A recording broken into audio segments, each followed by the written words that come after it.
May naisip ako, paparang ko si Mrs. Kunwari, mag-CR ako.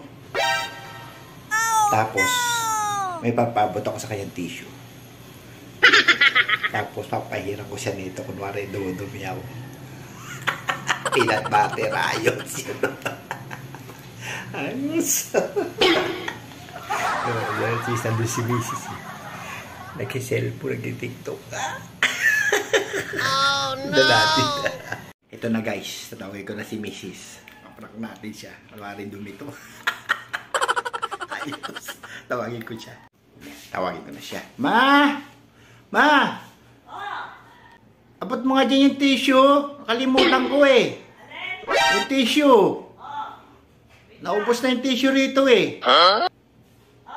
Abot mo nga. Oh no! So, Yak, ano ba yan? Ano ba ito pinag-aaral talaga?